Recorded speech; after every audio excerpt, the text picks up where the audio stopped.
Coucou YouTube, on se retrouve donc pour une nouvelle vidéo qui va être une vidéo top. Ça faisait un moment que j'en avais pas fait. Et ben voilà, c'est revenu donc sur la suggestion de qui se dénonce là, parce que je me souviens plus qui c'est qui m'avait suggéré de faire un top huis clos d'ailleurs, parmi les copines du chat. Mais voilà, je me suis dit tiens, c'est vrai, parce que je voulais pas faire un top livre d'horreur, parce que j'étais là, ouais, bon, c'est un peu cliché. Peut-être je le ferai l'an prochain, hein, mais ça m'inspirait pas. Le top horreur ne m'inspirait pas, et je me suis dit, tiens, un top huis clos pour octobre, ça se prête pas mal. Dans le genre ambiance claustrophobe. Voilà. Donc, comme d'hab, alors c'est un top sans être un top, hein, c'est un top général, c'est-à-dire qu'il n'y a pas d'ordre. Voilà, c'est pas du moins bon au meilleur ou inversement. Non, et j'ai pas, c'est trop compliqué de faire du favoritisme, évidemment, qu'il y en a que j'ai préféré à d'autres, hein, bien sûr. Mais je préfère les mettre par ordre alphabétique, et voilà. Après, vous disposerez de ces titres comme vous voudrez. Il y a du classique, il y a du moderne. Il y a plusieurs genres différents. Voilà, j'espère avoir été un petit peu éclectique dans mes choix. Peut-être que ça vous conviendra pas parce qu'il manquera vos préférés. Alors c'est soit parce que je les ai pas lus, soit parce que je les ai pas aimés ou pas assez, en tout cas pour être dans mon top. Ça peut arriver, hein, voilà. Et sachez aussi, pour finir, que je n'ai mis que des vrais huis clos. Alors vrai, il n'y a pas de vrai ou de faux huis clos, mais en tout cas, disons que pour pouvoir n'avoir qu'un top 20, c'était compliqué. Je me suis limitée à maison. Maison. Et quand c'est plus grand qu'une maison, peu de personnages. Voilà. Parce que ça ajoute à ce côté oppressant, en fait, quand il y a peu de personnages, même si le lieu est grand. Voilà, donc voilà, je me suis cantonnée à ça pour du coup pour exclure tout ce qui était école, prison, île, ce genre de choses quoi. Voilà. Voilà, donc vous saurez pourquoi il n'y a pas Shutter Island ou la ligne verte ou voilà. Allez, bah sur ce, on va attaquer dès à présent. Je vais décaler un tout petit peu. Donc avec À la maison de Myriam Vincent. Et donc du coup oui, en fait, juste avant de débuter la vidéo YouTube, on était justement en train de parler, on parlait des Hauts de Hurlevent, et on disait que en fait les Hauts de Hurlevent, le lieu en lui-même, faisait partie intégrante, c'était même un personnage à part entière du roman. Et que c'était ça qui ajoutait justement à cette ambiance très gothique, très oppressante, etc. Que les personnages tournaient pas rond. Et du coup, ben voilà, ça a fait une bonne transition, parce que je disais que justement, moi, j'aimais beaucoup quand on avait dans l'histoire un lieu vivant, en fait, un lieu qui était vraiment un personnage, et c'est justement le cas de celui-ci, À la maison de Myriam Vincent. C'est vraiment un de mes romans de... Je l'ai lu récemment en plus, hein. C'est un de mes romans de maison hantée préférés. Pourquoi? Parce que contrairement à la plupart où on va avoir effectivement le classique fantôme, ce genre de choses, euh, là, voilà, poltergeist, tout ça. Là c'est là le fantôme, entre guillemets, en tout cas le personnage, c'est vraiment la maison. Cette maison, déjà, donc c'est... Ouais, et du coup, il faut que je reprenne mes antisèches de prénom, parce que... Ah mince, c'est pas ça, pardon. Oups là, vous n'avez rien vu, c'est celui-là.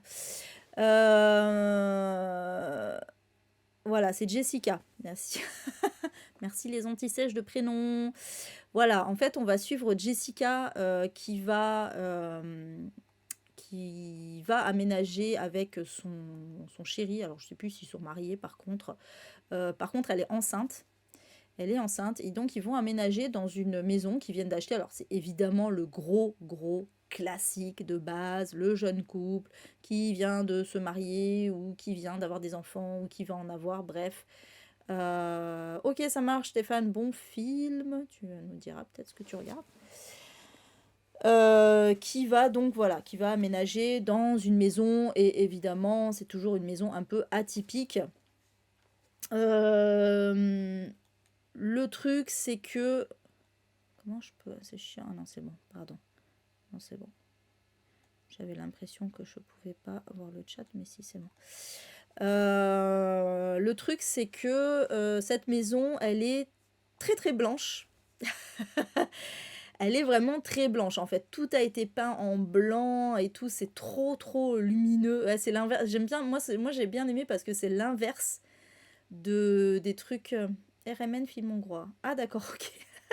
Bah tu nous diras si c'était bien.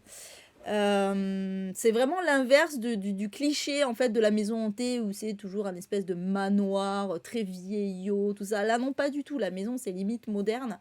C'est limite trop moderne. Et donc voilà, tout est trop blanc et en fait Jessica elle a un peu du mal. Mais bon, elle se dit que de toute façon c'est pas très grave puisqu'ils vont repeindre, ils vont redécorer, voilà, pas de souci. Sauf que en fait, à chaque fois qu'elle va commencer à essayer de repeindre, bah, la maison elle va redevenir blanche tout le temps. Et donc il y a plein d'autres détails comme ça aussi, voilà, je vais pas rentrer dans les détails justement pour pas vous spoiler.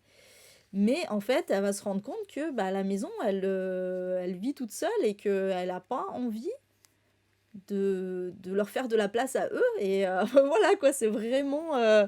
et c'est trop bien fait. Et on est trop en angoisse, en fait, avec Jessica, parce que, en plus, je crois qu'elle va être toute seule. Ah, c'est marrant parce que ça ressemble pas mal à ce que j'ai lu là récemment, La Maison Idéale, sauf que La Maison Idéale est beaucoup plus classique hein, dans son approche. Mais en tout cas, dans le traitement des personnages et tout, voilà, cette jeune femme qui est un peu seule contre tous, parce que en plus, évidemment, alors le gros classique du mari qui la croit pas et tout ça, bon, en fait, je crois qu'il finit par la croire quand même, parce qu'il va voir de ses propres yeux que bon, bah, effectivement, ça devient compliqué. Mais voilà, en tout cas, moi j'avais vraiment beaucoup aimé. Il est très, voilà, j'en dis pas plus parce qu'il est quand même assez court. Il fait 200 pages. Mais je sais pas, voilà, ça avait été une très bonne surprise parce que je l'avais trouvé très original. Euh, et voilà, je, je, je m'arrête là pour pas trop en dire. Mais c'était. Et donc huis clos parce que, évidemment, on est tout le temps, tout le temps, tout le temps dans cette maison. Voilà, c'est la base du truc, quoi. Ouais, c'est exactement ça. Ça fait un peu, d'ailleurs, ça fait un peu supplice de Sisyphe en fait. Hein, Sisyphe qui, à chaque fois qu'il arrivait avec son rocher en haut de la montagne, en fait, le rocher redescendait, il fallait tout recommencer. Bah là, c'est vrai que c'est un peu ça, c'est-à-dire que quoi qu'elle fasse, en fait, voilà, tout est à recommencer sans arrêt. Et du coup, oui, c'est un peu effectivement un véritable cauchemar.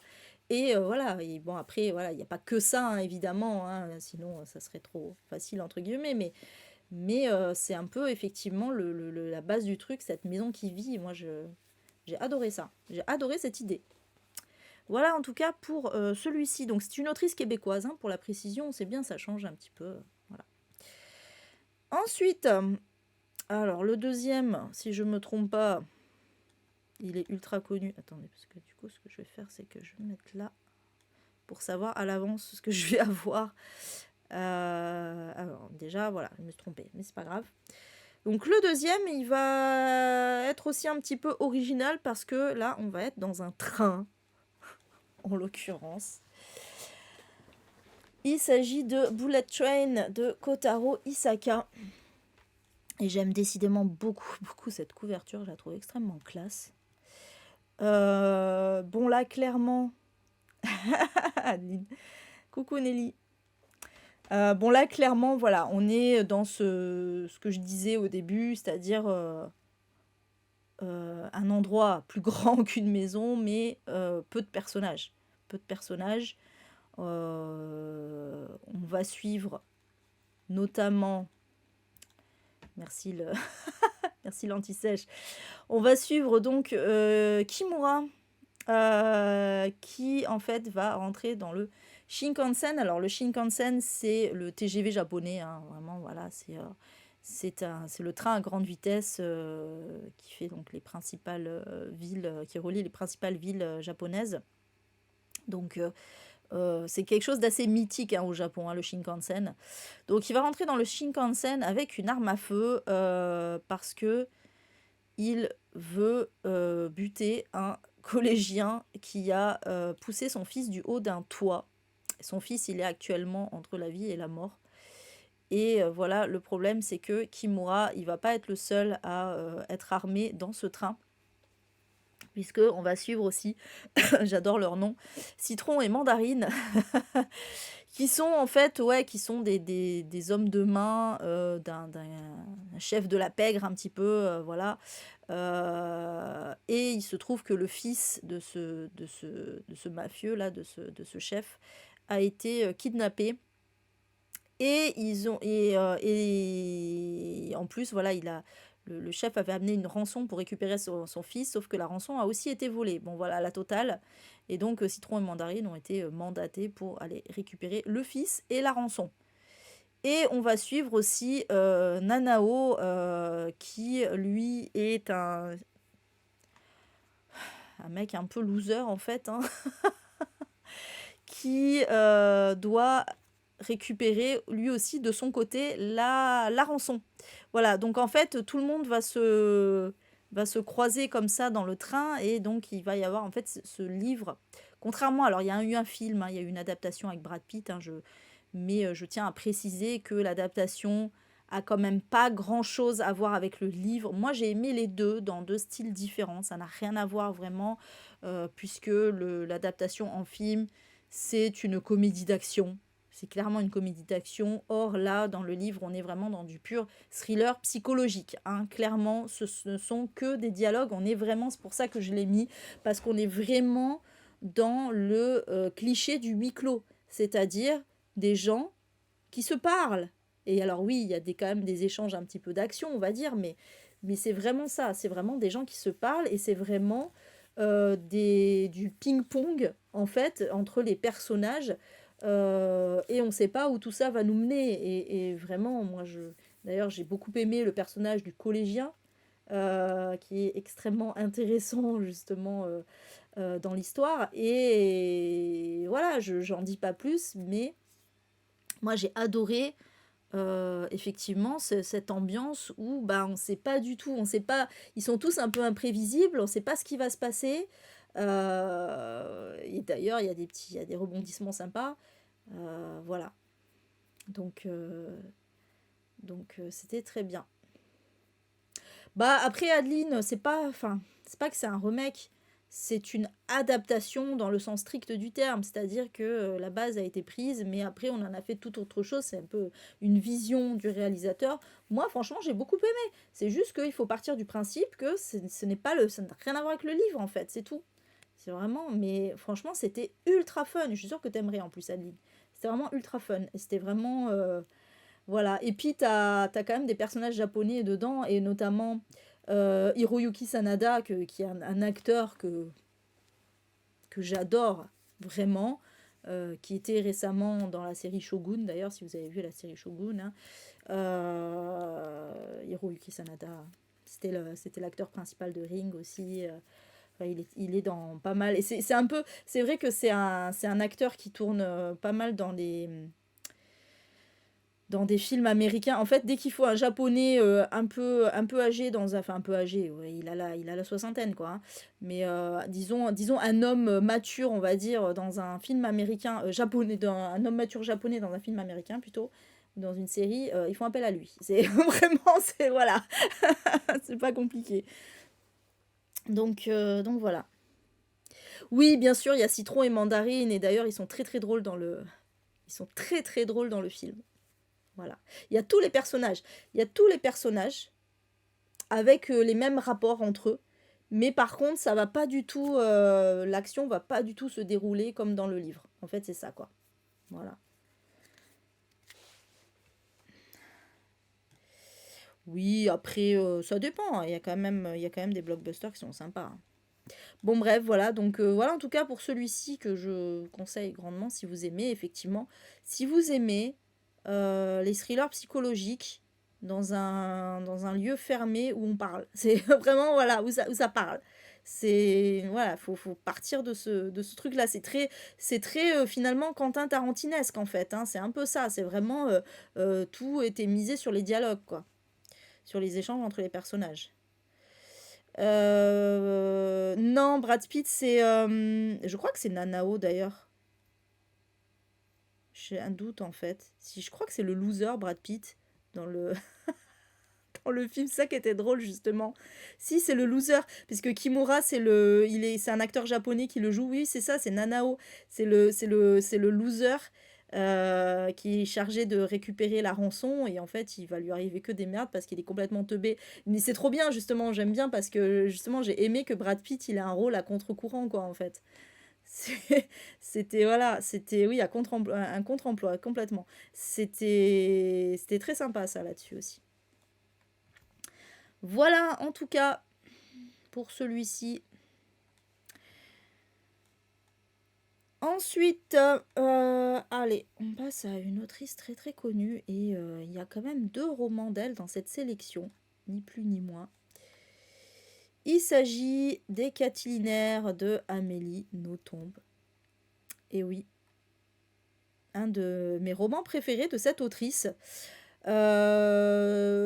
C'était un des tout premiers même que j'ai lu et en fait le synopsis est assez original pour le coup et c'est vrai que ça fait partie des livres où tu te dis mais qu'est-ce que c'est que cette histoire ça, limite ça donne pas envie en fait, tu dis mais what the fuck et en fait c'est génial. Donc là en fait on est avec un couple de personnes assez âgées de mémoire. Ils s'appellent Émile et Juliette.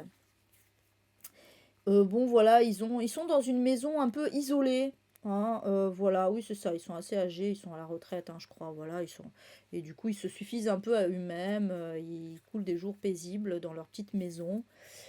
Sauf que le truc c'est que ils ont quand même un voisin.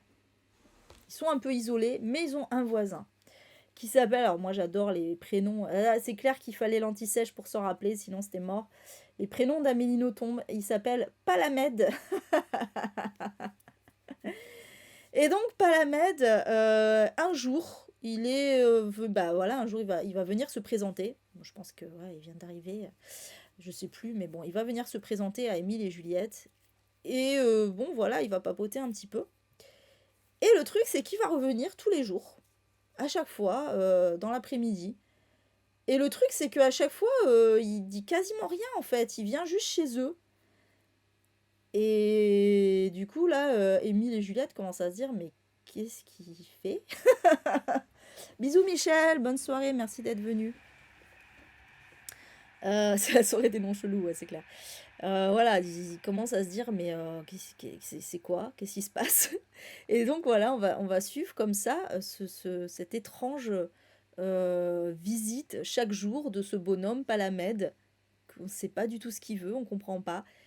Et c'est trop bien. Et en vrai, c'est pour ça que je vous dis, c'est clair, je vous dis le synopsis comme ça donne pas envie dit comme ça, mais en fait le livre est absolument génial. Et on est vraiment dans le pur huis clos, où donc on est toujours chez Émile et Juliette, et on va suivre les échanges, ou plutôt les non-échanges même, entre le couple et ce voisin bizarre.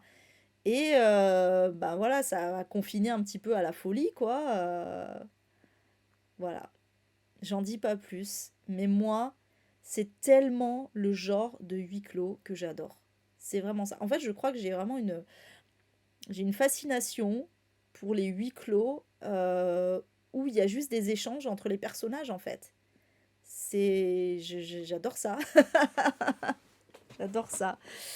Donc voilà, franchement, moi, ça a été un de mes préférés. J'avais été ultra surprise, agréablement surprise. Mais voilà, je, je recommande fortement les catilinaires.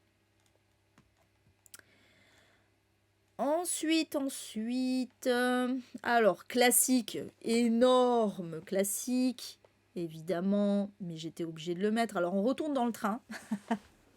On retourne dans le train, mais plus vieux là, plus vieux que le Shinkansen.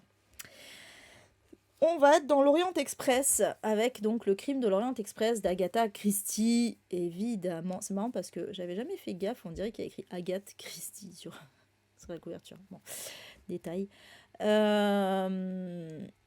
Ou donc, alors on va être avec Hercule Poirot, hein, qui est évidemment un des héros les plus célèbres de l'autrice. Hercule Poirot qui doit rentrer à Londres après une mission résolue. Il va prendre le train, il va prendre l'Orient Express. Il y a quand même pas mal de monde dans le train. Mais quand je vous dis qu'on va être avec peu de personnages, ça ne veut pas dire qu'on va être avec tout le train, évidemment. Hein. Et le souci, c'est que, évidemment, il y a quelqu'un qui va être assassiné. Et ce quelqu'un, c'est Mr. Ratchet, qui était un homme particulièrement odieux, que absolument personne n'aimait. Donc, Hercule Poirot, lui, il va faire connaissance avec certains des passagers. Et évidemment, il va commencer à enquêter sur cet assassinat. Il va comprendre que ce monsieur Ratchet, il avait des liens avec une douzaine de passagers.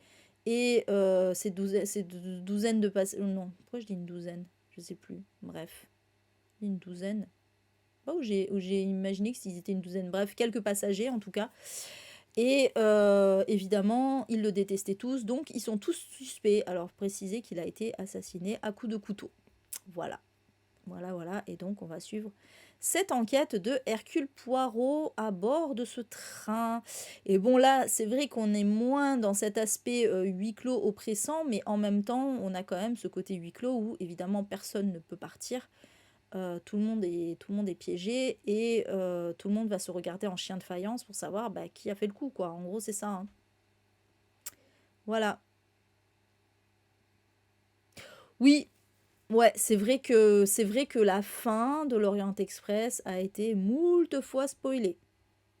Moi, j'ai eu de la chance parce que j'ai pas été spoilée, mais c'est vrai que il a été moult fois spoilé. Je crois que celui-là et le meurtre de Roger Ackroyd, c'est ceux qui ont été le plus spoilés, vraiment. Parce que c'est des résolutions mythiques. C'est des résolutions mythiques qui ont inspiré d'autres auteurs, etc. Donc forcément, bah oui, évidemment, idée de génie d'Agatha Christie, dans les deux cas, idée de génie. Voilà. Mais ça serait dommage quand même, Adeline, d'être spoilée là-dessus. Ce serait dommage. Mais après, c'est vrai que il y a toujours l'ambiance, hein. L'ambiance christienne, je sais pas comment on peut dire. Ouais, ouais, c'est clair que c'est énervant. Hein, c'est clair que c'est énervant quand c'est ça. Hein. Vraiment. Donc voilà, en tout cas, pour celui-ci. Ensuite, alors un livre plus moderne, mais que vraiment j'ai adoré, mais je sais qu'il ne plaît pas à tout le monde. Il s'agit d'Esprit d'hiver de Laura Kaziski, je sais jamais comment on prononce. J'avais vu une... Ok, il fallait dire Kaziski d'ailleurs. Bref, peu importe. Alors ouais, là clairement on est dans le genre de huis clos dont je vous parlais juste avant, c'est-à-dire les huis clos qui tiennent juste sur les dialogues entre les personnages. Là c'est vraiment ça. On est au matin de Noël et on va suivre Holly. Qui est une maman en fait qui a une fille. Je suis en train de me demander si sa quatrième de couverture elle spoil pas là en fait. Bon, peu importe. Sa fille elle est ado et en fait en ce matin de Noël ils doivent partir. Alors je crois que c'est ça. Ils doivent partir. Elles doivent partir en l'occurrence. C'est deux nanas. Elles doivent partir retrouver le père et les parents. Quelque chose comme ça. Je sais plus. Oui c'est ça. Elle doit retrouver ses parents à l'aéroport parce qu'ils sont venus fêter Noël chez le couple et leur fille. Voilà, c'est ça. Le mari, d'ailleurs, je ne sais plus où il est. Il est à l'hôpital. Pourquoi? Pardon, je me souviens plus exactement des choses. Il est à l'hôpital parce que, je sais plus, il y a eu un truc avec les parents. Et en fait, du coup, elles sont bloquées. Oli et la fille et sa fille Tatiana sont bloquées dans leur maison parce qu'il y a un blizzard. En fait, il y a une tempête de neige. Bon, voilà, c'est le coup. Après, c'est pas vraiment le contexte n'est pas le plus important. Ce qui est important, c'est que elles sont bloquées chez elles. Voilà, ça c'est important. Et en fait, ce qui va se passer, c'est que la mère et la fille vont commencer un peu à se disputer parce que ben voilà, la fille a des velléités, etc. Et puis va se va s'en suivre un dialogue un peu houleux entre les deux et aussi une introspection un peu de Holly. Et voilà, on va apprendre des choses et c'était génial. Voilà, je le vends pas très bien, je trouve, mais bon, c'est pas grave. Mais il faut absolument le lire. Franchement, moi, j'ai vraiment adoré. Et bon, évidemment, voilà, ce qui est intéressant, c'est les révélations de ce livre. Hein. Ouais, c'était très très bien. C'était très très bien. On va nous raconter, justement, on va nous raconter le passé de Holly, de Tatiana, de, du lien qui les lie, etc. Voilà. C'est vraiment là, on est vraiment sur un livre sur les rapports mère-fille, en fait. Hein. On est vraiment là-dessus. Et c'était génial. Et d'ailleurs, je sais pas pourquoi j'ai pas réitéré avec l'autrice. En fait, dès que je l'ai lu, je me suis dit, putain, il faut vite que j'en lise un autre d'elle parce que vraiment, j'ai adoré sa plume. J'ai adoré sa plume, sa façon de raconter les choses, etc. Mais bizarrement, j'ai toujours pas réitéré, donc il faudra. Ah ouais, c'est vrai, tu l'avais enlevé de ta wishlist. Après, voilà, je sais que tu avais aimé toi aussi Martine, toi aussi Émilie, bah voilà. Après, je sais que tout le monde n'a pas aimé, bah voilà, Adeline, elle n'a pas aimé, par exemple. Mélanie, elle a aimé. Tu l'as trouvé raté. Ah ouais, d'accord. Mais après, voilà, je sais qu'il y en a qui n'ont pas aimé. Après, je sais qu'il y en a qui n'ont pas aimé aussi parce que bah, c'est très verbeux, hein. Voilà, c'est clair, c'est du blabla, c'est que du blabla. Mais. Et puis, voilà, après, c'est l'ambiance de l'autrice. Hein. Coucou Fanny, comment ça va? Ah oui, c'est marrant que tu dises ça, Sarah, c'est intéressant. Et toi, t'as aimé quand même la tension dans le livre, mais t'as pas aimé, finalement, t'as pas aimé l'histoire, quoi. C'est un peu l'inverse d'Adeline, en fait, si j'ai bien compris. Comme quoi, hein, on a tous des ressentis très différents. Hein. Ah, d'accord, ok. Bah, je sais que c'est un des livres préférés de Séverine aussi. Hein, donc, Ah, d'accord, ma pauvre. Soigne-toi bien, surtout repose-toi. Hein. C'est important. Hein. Bon, j'accélère un peu parce que je traîne, je traîne. Mais voilà, en tout cas, je ne saurais que trop le conseiller, mais il faut aimer vraiment ce genre d'ambiance, quoi. Clairement. Après, si vous êtes là, c'est que vous aimez sans doute les huis clos, j'ose espérer. Ensuite, alors, on retourne dans les classiques. Alors là, j'ai envie de dire, le, la thématique est dans le titre, hein, vraiment. Voilà, je ne pouvais pas faire un top huis clos sans mettre huis clos. Vraiment, je suis désolée, mais c'était obligé que je mette huis clos de Sartre. Voilà. Et donc, oui, alors, huis clos, c'est une pièce de théâtre.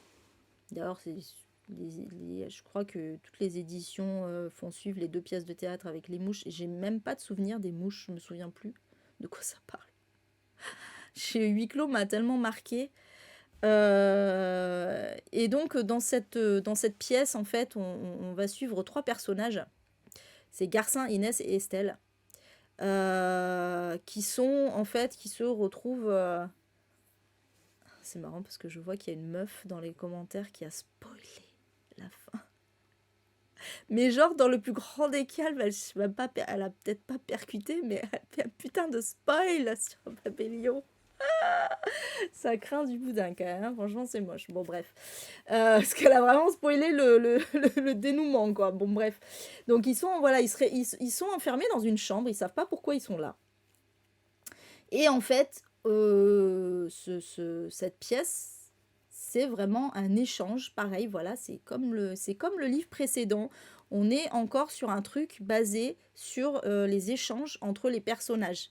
Donc, pourquoi ils sont là, qui vont apprendre à se connaître, etc. Et en fait, le truc, c'est que bah, ça va pas très bien se passer.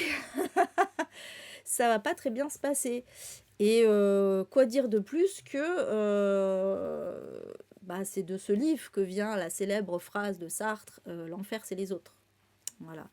Et en fait, parce que bah, ils peuvent pas se blairer en fait dans le truc. Et voilà, c'est vraiment. Et on est dans un. Voilà, et on va suivre comme ça des échanges jusqu'à évidemment la révélation finale de pourquoi ils sont là. Hein, parce que on se demande quand même pendant pendant toute la pièce pourquoi ils sont là. Et voilà, oui, ah oui, là c'est sûr, on sait que c'est un huis clos.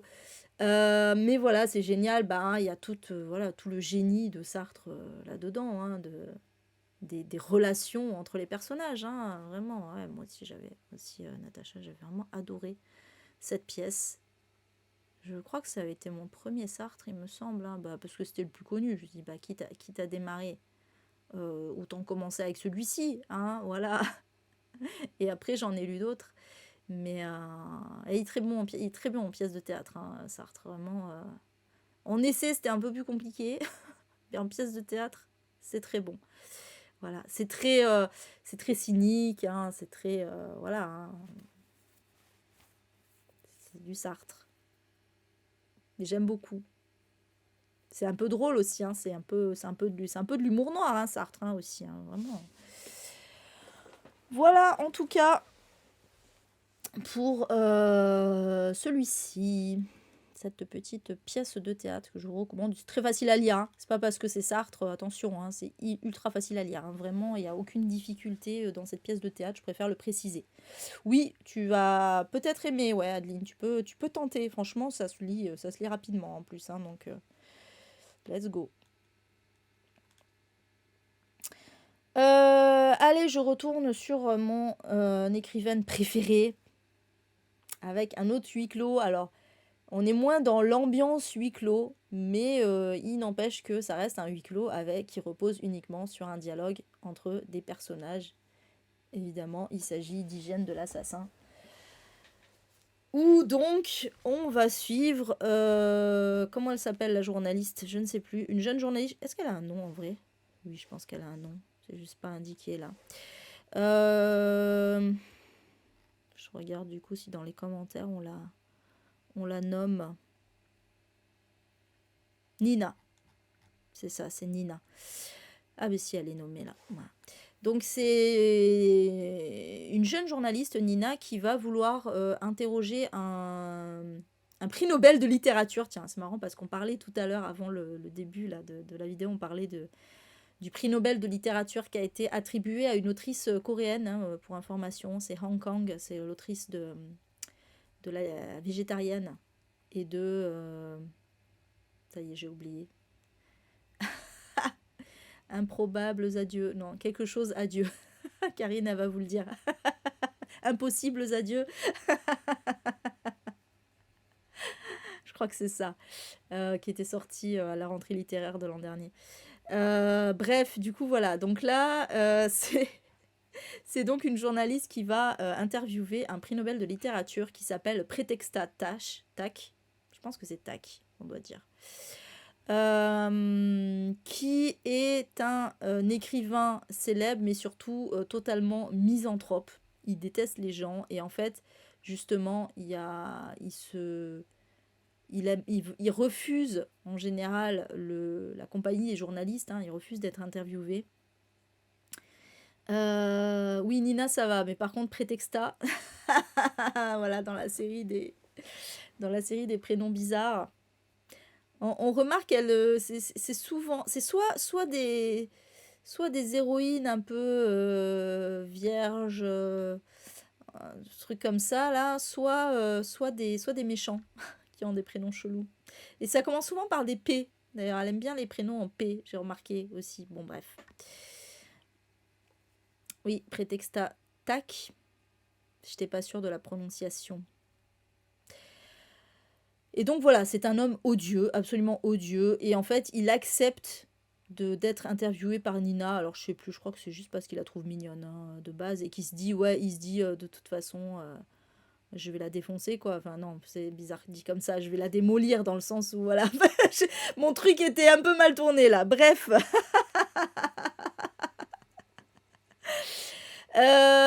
Et du coup, bah, donc l'interview va commencer et donc on va apprendre qui est ce prétexte attaque, qui est vraiment cet homme, qui est absolument odieux, hein, d'ailleurs, vraiment, vraiment, c'est, je pense que c'est un des personnages les plus odieux d'Amélie Nothomb, mais c'est ça qui est intéressant, justement. Et donc, comment cette journaliste va réussir un peu, bah, c'est elle finalement qui va un peu le démolir au final, hein, voilà. Mais, euh, mais j'adore l'échange entre les deux. Je fais la bouillave, c'est ça. L'échange entre les deux est absolument génial. Louise Éclair a énormément d'imagination en Amélie Nothomb, mais c'est son tout premier, hein. C'était son tout premier Hygiène de l'assassin qui est sorti en 92. Donc ça fait plus de 30 ans. Et, euh, et c'est un chef-d'œuvre, hein. C'est vraiment un chef-d'œuvre, c'est un de mes préférés de l'autrice. Et donc, bah voilà, je ne peux que vous le recommander, mais à condition, bien sûr, voilà, d'aimer les dialogues et les punchlines. Voilà. Mais moi, j'adore. Vraiment, j'adore. Ensuite, et non, c'est celui-là son premier. Ah, Stupeur et Tremblement, il est venu un petit peu plus tard. Ensuite,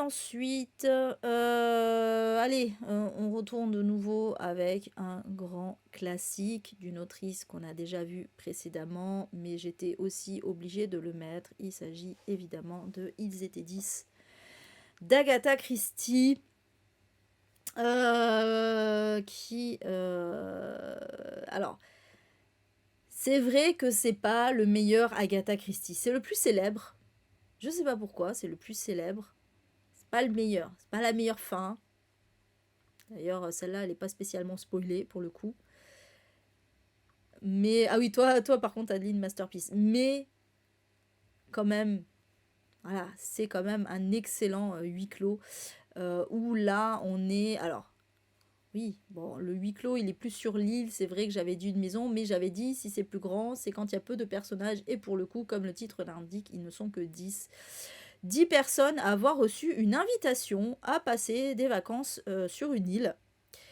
Euh, Et donc, on n'a que des huiles, hein, que des personnages assez importants. Voilà, donc j'ai pu, il y a un médecin, un juge, un général, voilà, on a plusieurs personnes comme ça. Et il se trouve que voilà, l'île appartient à un milliardaire.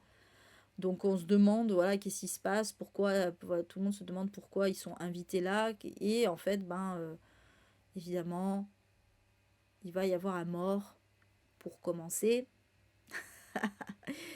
Et tout le monde va se regarder en chien de faïence en mode, ben voilà, qui est le coupable. Et donc voilà, on est clairement dans le pur huis clos par excellence, dont le modèle, lui, voilà, lui c'est pas la fin qui est intéressante, contrairement à Roger Ackroyd ou au Crime de l'Orient Express. Ils étaient 10, ça repose pas sur la fin. Alors les autres non plus, vous allez me dire, mais je veux dire là, c'est pas l'originalité est pas dans la fin. L'originalité, elle est vraiment dans justement ce truc qui a été ce schéma qui a été repris maintes et maintes fois de ils disparaissent les uns après les autres et on comprend pas qui est le tueur en fait. Et ça, évidemment, ce schéma, il a été copié des dizaines et des dizaines de fois. Voilà. Et oui, voilà, c'est ça, Adeline. C'est vraiment le concept, hein, qui est original dans Ils étaient 10. Et bah, c'est pour ça qu'il est culte. C'est vraiment pour ça qu'il est culte. Donc voilà. Donc là, on n'est pas, ouais, on n'est ni avec Poirot ni avec Miss Marple. Là, on n'est pas avec un détective connu d'Agatha Christie. On n'est pas avec un personnage récurrent. Là, c'est vraiment un one shot, mais oui, qui a marqué la littérature et la fiction d'une façon générale, pour cette originalité qu'on retrouve maintenant énormément. Voilà pour celui-ci. Allez, vous avez vu mon autrice préférée et maintenant on va voir mon auteur préféré. Évidemment, le master Stephen King. J'ai fait le tri dans les Stephen King, hein, je vous le dis. J'ai dû en enlever. Mais celui-ci, j'étais obligée de le mettre, évidemment, Jessie, qui est dans mon top 5 de mes King préférés. Et alors là, on peut difficilement faire plus huis clos que Jessie, étant donné qu'on est littéralement sur un lit. Toute l'histoire se déroule sur un lit. Voilà. Donc là, c'est le 8, il est bien clos là.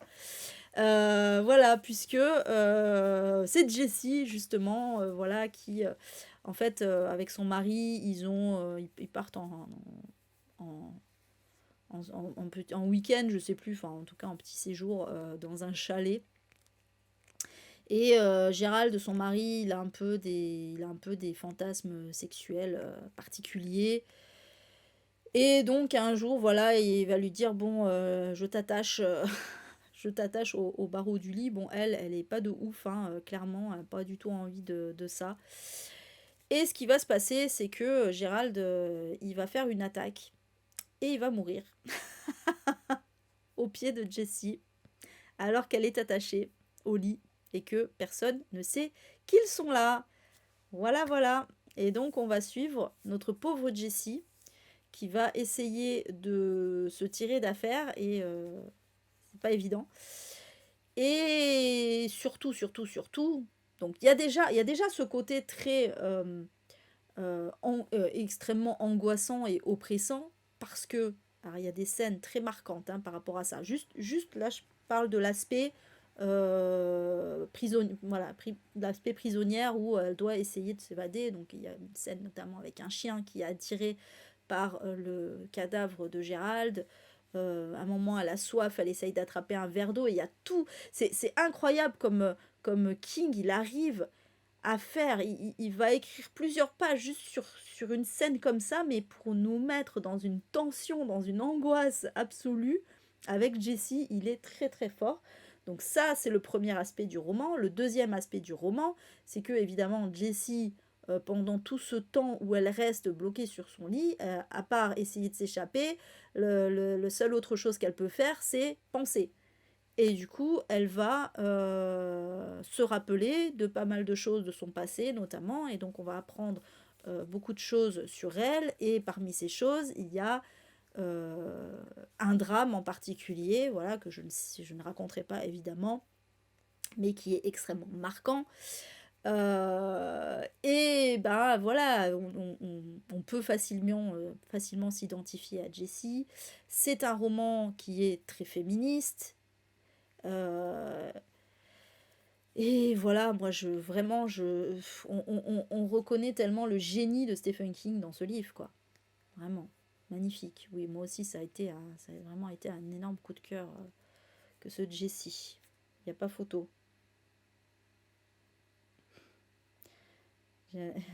J'ai j'ai un ami qui appelle parce qu'il est en train de se marier, mais il appelle notre groupe WhatsApp. Et en fait, il se marie au Québec, là, actuellement. Et voilà, c'est un ami français qui est parti vivre là-bas depuis quelques années. Et il se marie aujourd'hui. Voilà. Et donc, et du coup, là, en fait, il appelle, mais moi, je peux pas répondre. Donc, Kim, il regardera à ma place, hein, c'est pas grave. Mais voilà. Donc, voilà pour Jessie. Magnifique. Ouais. Merci, les filles.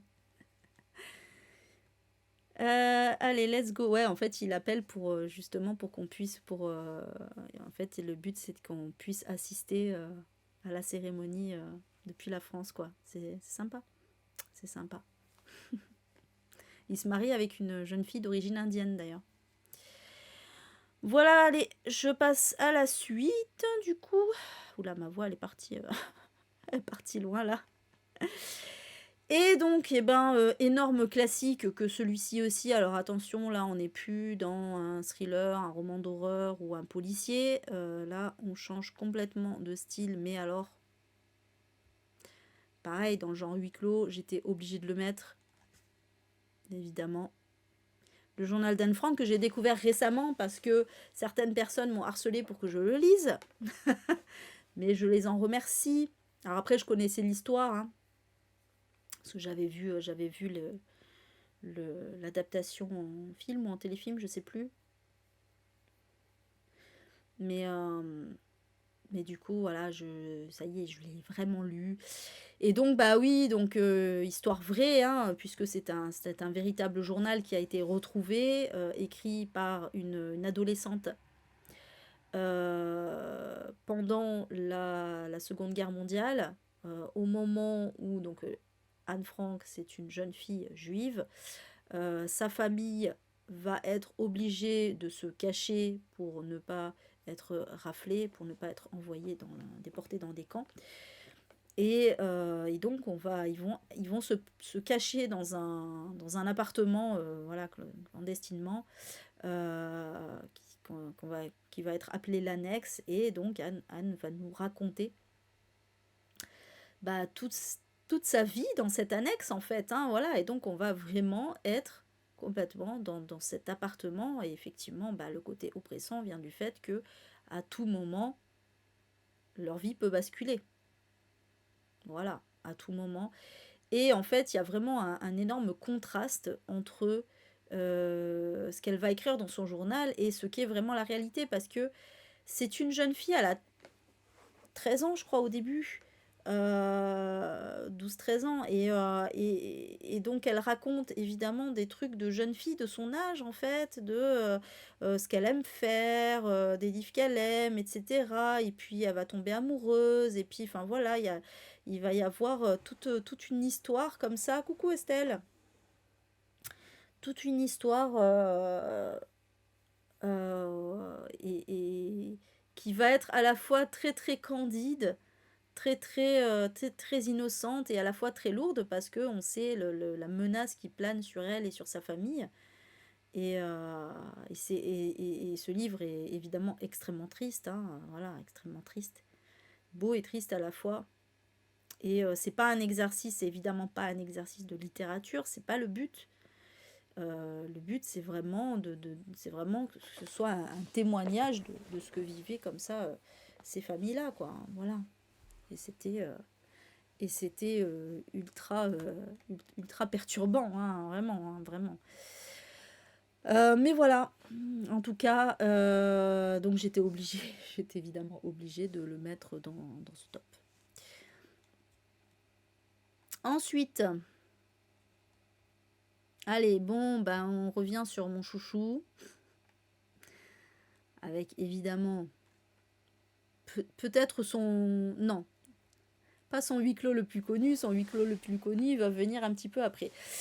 Mais en tout cas, l'un de ceux des plus connus, Misery, évidemment, puisque pareil, là, on est dans une maison, et même plus particulièrement dans une pièce, presque comme Jessie finalement, hein, on est presque sur un lit, mais pas que, là, pour le coup, il va y avoir d'autres choses, mais en tout cas, on est vraiment en huis clos avec deux personnages, qui sont Paul, qui est un écrivain très célèbre, hein, un écrivain de best-seller,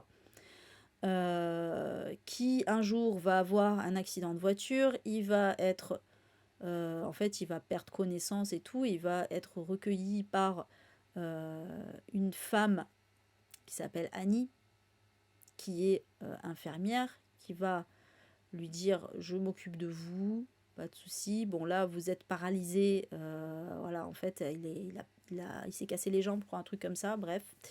Vous êtes paralysé, mais vous inquiétez pas, je m'occupe de vous et tout ça, voilà. Et donc il va. Mais le truc c'est que bon ben Paul, lui, lui il veut aller à l'hôpital, il a pas envie de rester chez cette femme-là en fait. Et le truc c'est que Annie en fait elle l'empêche de partir. Pourquoi? Parce que elle lui dit bah vous étiez mon écrivain favori, vous écriviez ma série favorite, ma saga favorite. Malheureusement, vous avez fait mourir la protagoniste, qui s'appelle Misery. Voilà. Et ben moi, je suis pas d'accord avec ça. Donc, je vous séquestrerai tant que vous ne réécrirez pas la fin. Vous allez faire revivre Misery maintenant. Let's go. Et voilà. Et donc, on va rentrer dans un gros, gros, gros cauchemar pour Paul. Et la couverture en dit long, d'ailleurs. C'est marrant parce que c'est marrant parce qu'en fait, ça fait un peu, quand on y réfléchit, ça fait un petit peu écho à un autre livre qui va venir. Mais voilà. Et oui, évidemment, l'adaptation en film est absolument géniale avec donc Katie Bates dans le rôle de Annie Wilkes. Et voilà, c'est clair qu'on est vraiment dans le huis clos oppressant par excellence. Séquestration. J'ai pas mis beaucoup de romans de séquestration d'ailleurs, hein.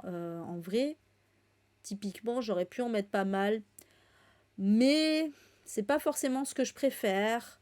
Et surtout, c'est voilà, c'est toujours finalement un petit peu le même schéma. Mais celui-là, il est quand même assez différent, quoi. Voilà.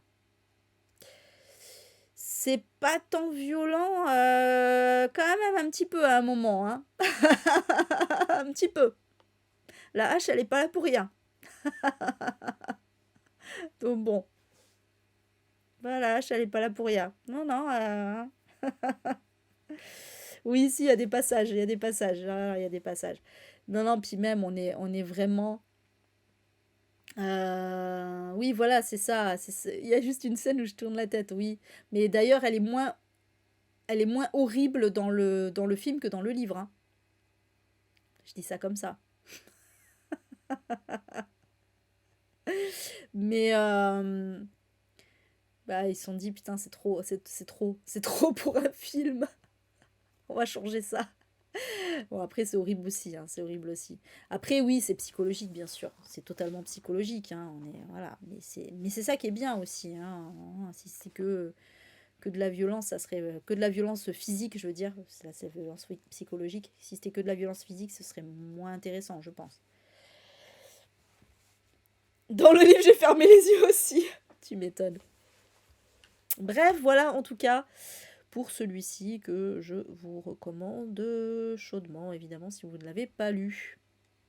Et ça peut être pas mal d'ailleurs pour débuter Stephen King, et surtout si vous avez peur du côté fantastique, par exemple, là, il n'y en a pas.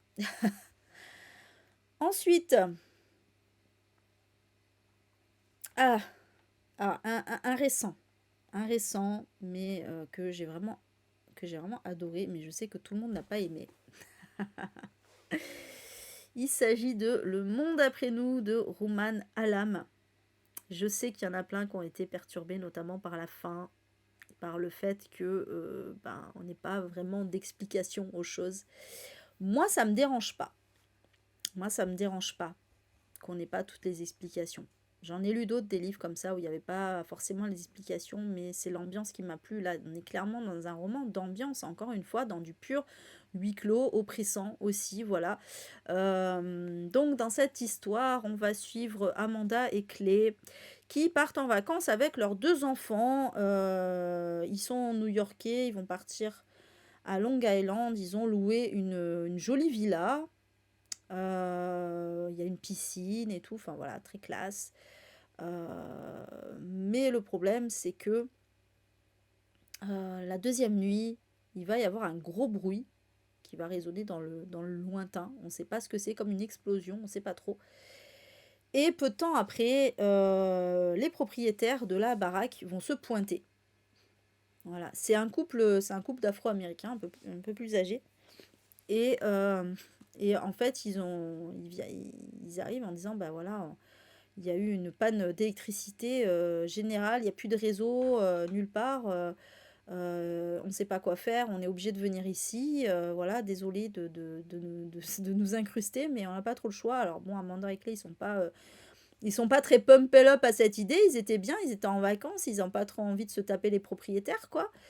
Le truc, c'est que, ben, ils vont vite comprendre qu'ils sont coincés parce qu'il y a vraiment, vraiment, vraiment une grosse panne générale d'électricité partout et ça va impacter la vie, voilà, donc on sait pas vraiment ce qui se passe, mais on est dans un récit un peu ben, pré-apocalyptique, on va dire, voilà, clairement en cours d'apocalypse, quoi. Et en fait, pendant tout le livre, on va être dans cette maison avec ces personnages qui vont pas forcément s'aimer, hein, qui vont pas toujours être d'accord, etc., mais qui vont quand même se demander ben, comment on se sort de là, quoi. Qu'est-ce qu'on peut faire? Voilà. Moi, c'est un film, c'est pas une série, du coup, l'adaptation. J'ai pas encore vu le film, j'aimerais bien le voir d'ailleurs. Je sais que Kim, il avait adoré le film, pour le coup, sans avoir lu le livre. Moi, j'ai vraiment beaucoup aimé le livre, vraiment. Et ouais, voilà, c'est ça en fait, Adeline, complètement. Ça renforce de pas savoir, ça renforce le côté malaisant. C'est ça le truc, c'est que tu ne sais pas ce qui se passe en fait. Tu sais pas ce qui se passe. Et t'es avec ces personnages-là qui cherchent une solution, mais qui n'en trouvent pas. Et voilà, et c'est très très très oppressant, c'est très angoissant. Moi, j'ai trouvé, j'ai trouvé cette idée vraiment très bonne. Et il y a plein de messages intéressants aussi dans le livre. Voilà, j'aime trop la couverture aussi. J'ai un... C'est vrai que j'aime bien les couvertures avec les forêts, avec les cerfs et tout. Et je sais pas, je le trouve très beau là. Je trouve très belle cette couverture. Bref, voilà. Mais je sais qu'il y a plein de gens qui n'ont pas aimé, hein. Qui n'ont pas aimé le film non plus, hein. Vraiment, pour le coup. Mais visiblement, Kim et moi, on a les mêmes goûts, hein, parce que lui, il a adoré le film, et moi, j'ai adoré le livre. Bon, voilà. Voilà, voilà. Mais pas les arbres dans le titre. Non, par contre, j'aime pas. Dans le titre, j'aime pas. Pas d'arbres dans le titre. C'est ça. Ouais, c'est ça, exactement, Adeline. C'est exactement ça. Tout à fait. C'est le choix de l'auteur de nous laisser comme ça dans l'incompréhension. Ok, Émilie, bah peut-être tu aimeras mieux le roman, mais bon, je sais pas. Je pense que j'ai l'impression que l'adaptation est quand même assez fidèle au roman, hein, honnêtement. Voilà en tout cas pour celui-ci. Alors, qu'est-ce qu'on a après? Ah, alors Là, on va être dans du plus classique, encore que. Pas classique dans le sens classique de la littérature, hein, mais dans le sens huis clos, thriller en huis clos, voilà. Mais encore que, pas tant que ça, non, quand même. Si je l'ai mis, c'est pas pour rien. Si je l'ai mis, c'est pas pour rien. C'est une autrice que j'aime beaucoup, mais qui est quand même en dents de scie chez moi, hein. Il y en a que j'ai pas aimé, voilà. C'est Liane Moriarty avec 9 parfaits étrangers.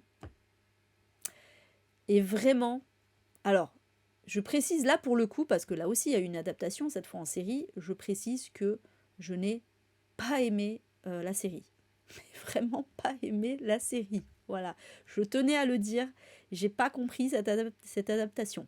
Là pour le coup, elle n'est pas fidèle. Alors, ça, je m'en fous que ce soit fidèle ou pas, hein. La preuve, c'est que Bullet Train est pas du tout fidèle au roman, mais j'ai adoré. Mais là, non seulement c'est pas fidèle, mais surtout, j'ai pas compris le propos, en fait. Bref. Par contre, le livre, j'ai vraiment adoré. Donc, en fait, on est dans une espèce de station thermale, de cure, pas de désintox, de détox plutôt, de désintox. Oui, si on veut. Enfin voilà, en tout cas, un endroit où les gens vont venir pour soit faire un régime, soit améliorer leur santé, ce genre de choses. Et en fait, on va suivre 9 patients, je ne sais pas si on peut dire des patients, qui vont donc arriver dans cette station. Donc il y a des couples, des personnages célibataires. Et puis il y a dans cette station, donc il y a la directrice. Et je crois qu'il y a 2 personnes, un homme et une femme qui travaillent aussi sur place. Et donc en fait, on va suivre ces personnages un peu les uns après les autres. Ah merci, on est d'accord, Natacha. Voilà, le livre, il est top, alors que la série, elle est pourrie, quoi. C'est un truc de fou, j'ai pas compris. En plus, j'étais d'autant plus dégoûtée que c'est avec Nicole Kidman, et que d'habitude, les séries, les adaptations avec Nicole Kidman sont quand même très quali, quoi. Donc, ah ouais, c'est vrai, Rose? Oh, ça, c'est abusé de spoiler la fin, quand même. Ça, c'est abusé. Ah ouais, c'est vrai, Elisa. Ouais, bah ouais, c'est un concept. Après, moi, j'aime bien, justement. Et donc, ouais, voilà, on va suivre ces personnages. Donc, en fait, on va être sur plusieurs points de vue, hein. À chaque fois, on va changer un peu les points de vue. On va découvrir la vie, le background de chacun des personnages. Ça, c'est très intéressant d'ailleurs, parce que ben, ça va nous permettre de comprendre un peu leur psychologie, leurs relations qui vont se créer petit à petit à mesure qu'ils font connaissance, les relations entre les couples et les familles qui se connaissent déjà. Et en fait, ce qui va se passer, c'est que donc ils vont commencer les activités dans cette station, mais ils vont vite se rendre compte qu'il y a des trucs un petit peu chelous qui se passent. Voilà, c'est quand même, disons qu'il y a certaines activités qui sont pas très nettes. Voilà, on va dire ça comme ça pour pas trop en dévoiler. Moi, j'ai adoré parce que, bon, déjà, évidemment, cette ambiance du huis clos, là, elle est clairement présente. Les dialogues, les relations entre les personnages, la psychologie des personnages, moi, j'adore ça. Et bien sûr, ce gros mystère de, mais qu'est-ce qui se passe? Qu'est-ce qui se passe? On est où? Qu'est-ce qu'elle nous veut, cette directrice? Est-ce que les gens qui travaillent, voilà, qu'est-ce qu'ils font là? Bref, voilà, il y a tout, il y a plein de petits mystères comme ça, et surtout un gros mystère de mais quel est le but de tout ça? Et moi j'ai adoré parce que ça monte vraiment en tension. Au début, tu es là, bon, bah, au début, voilà, tu découvres les personnages, c'est gentil, tout ça, machin. Et puis après, petit à petit, tu as vraiment une montée en tension comme ça. C'était génial. Moi, j'ai vraiment adoré. Après, oui, Petit secret, grand mensonge.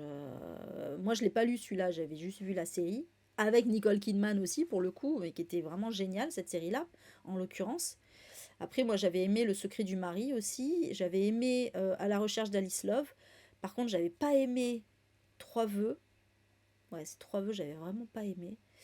Et je crois que j'en avais lu un autre aussi que j'avais pas trop aimé, je sais plus. Bref, voilà. Mais je crois que celui-là reste mon préféré, hein, en vrai. Parce que même Le secret du mari, sont plus connus, hein, je l'ai pas trouvé aussi original que celui-là, quoi. Il est assez classique, hein, Le secret du mari. Bon, c'est très Desperate Housewives. Mais, ah, ok, Rose. Ouais, bah après, c'est vrai qu'on accroche ou pas, hein. Bah ouais. Bah, je te conseille celui-là, Adeline, hein, pour le coup. Je pense que c'est celui qui te plairait le plus. Parce qu'il est un peu. Parce qu'il y a ce côté justement oppressant qu'il n'y a pas dans les autres. Les autres c'est très thriller domestique, plus classique, on va dire. Même si elle joue beaucoup avec le côté dialogue, etc. Mais là, on est vraiment dans une ambiance particulière. Voilà, en tout cas, pour celui-ci, je me dépêche. Allez, encore un qui a divisé, qui a beaucoup divisé, mais qui est très récent, mais que moi j'ai adoré, et dans lequel on retrouve cette ambiance oppressante que j'adore. Il s'agit de Pater Noster de Julia Richard. Et je sais que beaucoup l'ont pas aimé, vraiment, beaucoup ne l'ont pas aimé. Mais moi, il y avait tout ce qu'il fallait pour que j'aime. En fait, il y a vraiment tout ce qu'il fallait. Ah bah, toi, Adeline, je pense qu'il y a des chances que tu aimes. Dans cette histoire, on va suivre Dana. Dana, qui est une jeune femme issue d'un milieu plutôt modeste, qui est en couple avec Basile, qui lui, pour le coup, est issu d'un milieu très aisé, voilà, de bonne famille, comme on dit. Et le truc, c'est que ben, un jour, Dana va être amenée à rencontrer ses beaux-parents. Et donc pour ça, ils vont aller passer quelques jours chez donc la belle famille chez les parents de Basile, qui vivent dans une espèce de maison. Ah mince, la pub. Pas la pub. Ah ouais, mais là en plus j'enregistre pour YouTube, donc pauvre Adeline en plus, c'est trop long. C'est trop long. Eh ben, il faut s'abonner. Il faut s'abonner. Ah bah ça va, si c'est fini. Après moi j'ai la coupure publicitaire se termine dans 30 secondes là, hein, donc ça va être long, hein. Ça va être long. Bon, c'est pas grave. Euh, Donc ouais, ils ont une maison, ils vivent dans une maison un petit peu chelou. Et surtout, ils ont des habitudes un petit peu chelou. Alors déjà, quand elle arrive, elle se sent pas très très à l'aise, Dana. Hein, elle se dit, ils sont, alors oui, c'est des bourgeois classiques, machin. Euh, mais en même temps, ils ont l'air d'avoir des rituels un peu bizarres. Voilà. Et du coup, bah, ouais, Dana elle va se dire, tain, mais je suis tombée où? Je crois que le seul qui trouve grâce à ses yeux, c'est le frangin de Basile, qui est le seul qui a l'air normal dans cette histoire. Mais en dehors de ça, bon, elle se demande vraiment où elle est tombée. Et en fait, on est vraiment dans une ambiance un peu film d'horreur, je trouve. Alors que c'est pas du tout c'est pas censé être un roman horrifique. Heureux Adeline. Oui, la couverture est aussi perturbante que le livre, hein. On est un peu dans une ambiance film d'horreur, c'est-à-dire que, voilà, dans une maison chelou, avec des gens chelous, je sais pas trop où on est tombé, quels sont leurs dessins exactement, qu'est-ce qu'ils veulent, parce que vraiment, voilà, on n'a pas l'impression que ce sont des parents comme les autres, on sait pas trop. Et cette ambiance m'avait beaucoup fait penser à Get Out, le film de Jordan Peele, avec Daniel Kaluuya, qui a un film sur le racisme, hein, qui est un film sur le racisme bienveillant d'ailleurs. Et là, ben ouais, on est un petit peu dans le même délire, mais version féministe, hein, version un petit peu raciste aussi d'ailleurs, parce qu'il y a un petit peu, il y a un petit peu un truc de racisme aussi dedans. Euh, mais ouais, voilà, on est vraiment dans cette ambiance-là. Et d'ailleurs, c'est marrant parce qu'elle fait référence. C'est marrant parce que dès le début, j'ai songé à Get Out et à un moment, donc c'était voulu, puisqu'à un moment, elle y fait référence, justement, elle fait carrément référence au film dans le roman. Ben, justement, je parlais tout à l'heure de la réalisatrice de Promising Young Woman qui allait adapter Les Hauts de Hurlevent. Et son deuxième film, Saltburn, fait penser un petit peu à ça aussi. C'est un peu cet esprit-là, c'est-à-dire on est chez des gens riches, mais il se passe des trucs chelous, on ne sait pas trop. Voilà. Euh, Ouais, non, mais c'est franchement, vraiment, ça m'a énormément fait penser à Get Out, hein, mais visiblement, c'est voulu, hein, donc voilà. Mais en tout cas, moi, j'ai adoré le message voilà, qui est évidemment très féministe, hein. Mais c'est surtout l'ambiance. Franchement, c'est vraiment l'ambiance, au-delà du message que j'ai aimé dans ce livre. Moi, je me suis régalée à le lire, j'étais bien dedans, voilà, c'est tout à fait le genre de roman que j'aime, hein. Vraiment, des fois, ça tient à pas grand-chose. Et en plus, bah, évidemment, le message vient apporter la touche qui a fait que ça a été un coup de cœur pour moi, quoi. Voilà. Ouais, Get Out, il est génial. Bah, si t'as aimé Get Out, il y a moyen que tu aimes ce livre, hein, Adeline. Voilà, en tout cas, pour celui-ci. Ensuite, alors on change complètement de style, mais on est dans un livre bien barré aussi pour le coup. Il s'agit de Piranèse de Susanna Clark. Alors, ouais, très très très étrange ce livre, puisque en fait on est dans un monde particulier, dans une espèce d'immense bâtiment avec plein de colonnes, de statues, des grandes salles, des couloirs interminables, etc. Et dans ce bâtiment vit une personne qui s'appelle Piranèse, mais vit aussi une autre personne que Piranèse appelle l'autre. Donc on est visiblement dans une espèce de cité enfouie dans l'océan, comme Atlantide. Sauf que voilà, il n'y a que deux personnes. D'où le fait qu'on soit dans un huis clos, hein, là, clairement. Voilà. Et en fait, Piranèse, il rend visite 2 fois par semaine à l'autre. Parce que ben, l'autre, apparemment, lui, il peut sortir et il lui ramène des choses. Il lui ramène des choses de l'extérieur. Et puis en plus, bah voilà, Piranèse, il écrit un journal et en fait, il essaye de... Voilà, il dresse pas mal de rapports de ses visites à ce grand bâtiment. Il sait même pas vraiment pourquoi il est là, en final, hein, voilà, c'est l'endroit où il vit, mais il sait pas ce qu'il fait là, il sait pas vraiment qui est l'autre. Et du coup, il consigne tout dans son journal. Et il se trouve qu'un jour, il va découvrir que peut-être apparemment, il y a un troisième habitant. Et du coup, bah voilà, en fait, on va suivre Piranèse vraiment dans sa recherche. Il va faire d'autres découvertes d'ailleurs, très importantes aussi. Et petit à petit, on va évidemment comprendre pourquoi il est là, qu'est-ce qui se passe, etc. J'avoue que c'était vraiment étrange et en même temps, alors c'est vrai que le, la révélation peut être décevante.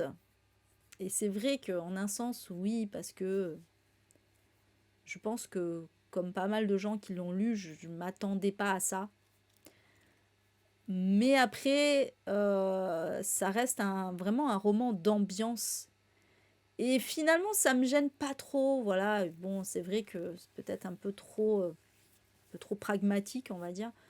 Mais j'ai aimé quand même, j'ai aimé, voilà, j'ai aimé être avec Piranèse, voilà, essayer de comprendre, de rassembler les pièces du puzzle, d'aller de mystère en mystère et en même temps de découvrir aussi, d'apprendre des choses. Ouais, c'est ça, Natacha, je pense qu'on est nombreuses et nombreux à effectivement se dire, ah, c'est dommage, un peu dommage qu'elle soit allée là-dedans. C'est un peu dommage qu'elle soit allée là-dedans. J'avoue que moi aussi, j'ai un peu été déçue par ça, mais ça n'enlève pas, parce que quand j'y repense, ça n'enlève pas le plaisir que j'ai eu à ma lecture, en fait, et le fait que ce livre m'ait quand même marqué et qu'il soit vraiment ultra original. Ça reste ultra original quand même. Mais c'est vrai, c'est marrant parce que en vrai, j'ai plus finalement de souvenirs de son errance, de tout, voilà, tout le côté mystérieux comme ça, que de la fin en elle-même. Enfin, c'est pas que j'ai pas de souvenirs, c'est juste que ça m'a moins marqué. Voilà. Voilà, en tout cas, pour celui-ci. Allez, on retourne dans quelque chose de plus basique, mais que j'ai quand même adoré. Il s'agit de Promenez-vous dans les bois de Rousseau. Voilà, complètement petit thriller domestique, très classique, mais franchement, c'est vraiment le genre de choses que j'adore. J'avais failli mettre dans le même style Week-end entre amis de Nathalie Achard, mais il m'a moins marqué que celui-ci quand même. Promenez-vous dans les bois, il était quand même vachement bien. Voilà, si on aime les thrillers en huis clos avec des échanges entre les personnages aussi, voilà, c'est vraiment, ça tire là-dessus. C'est vraiment pas mal, quoi. Et c'est vrai que Week-end entre amis, c'est un peu le même délire aussi, hein. C'est pas tout à fait, c'est pas la même histoire, mais...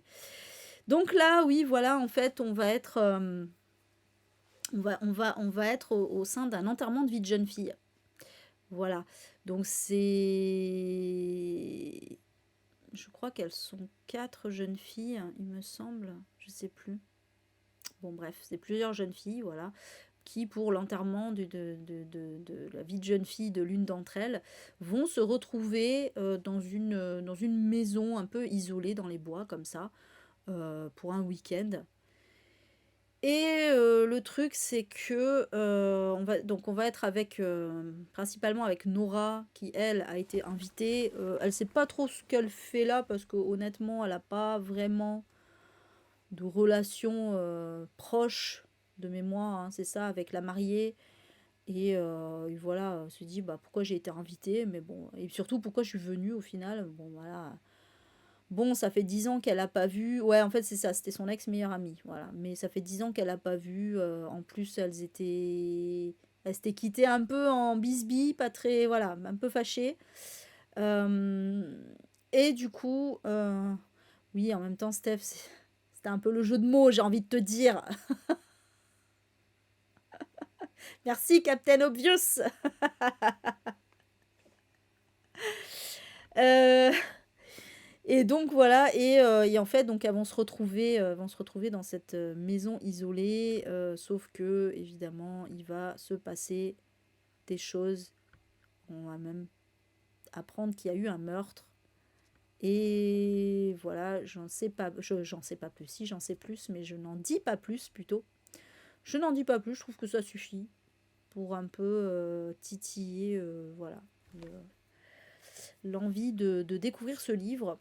Après, voilà, hein, faut aimer ce genre de lecture. Moi, j'avais bien aimé. Moi, j'avais vraiment beaucoup aimé. Donc voilà. Très très bien ce petit. Et oui, et donc voilà, dans le même style, je peux vous conseiller Week-end entre amis de Nathalie Achard. Dans le style. Dans le style séjour, week-end entre amis, justement, qui va mal tourner, quoi. Clairement. Mais après, c'est pas la même histoire, hein. Ensuite, alors celui-ci aussi dans un autre délire qui est assez récent aussi, c'est Résine d'Anne Rill. Où là, eh ben, on va être dans une maison isolée aussi, mais là on va être avec une famille, euh, et notamment avec une petite fille, ouais, qui s'appelle Liv, et son père qui s'appelle Jens, je pense que c'est comme ça que ça se prononce.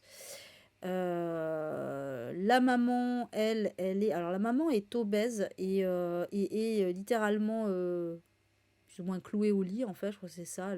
En fait, je crois que la maman s'est carrément laissée.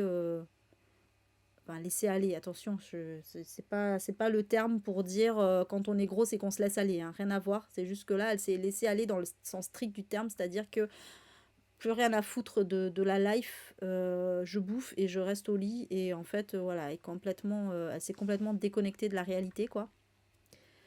Ouais, Résine, prouve que tu exines. Je vous jure que ce titre me faisait penser à ça à chaque fois, ça m'énerve. Bref, ça m'était passé, hein. Tu m'y as refait penser, du coup. Et donc, Liv, elle est un petit peu pas livrée à elle-même finalement, même si donc son père, lui, il est vraiment obsédé par l'idée de protéger sa famille du reste du monde. En fait, ils vivent vraiment un peu presque en autarcie dans cette maison. Ils sont confinés dans cette maison. Et bon, Liv, évidemment, elle a envie de partir de là, mais sauf qu'elle n'a pas le choix. Donc,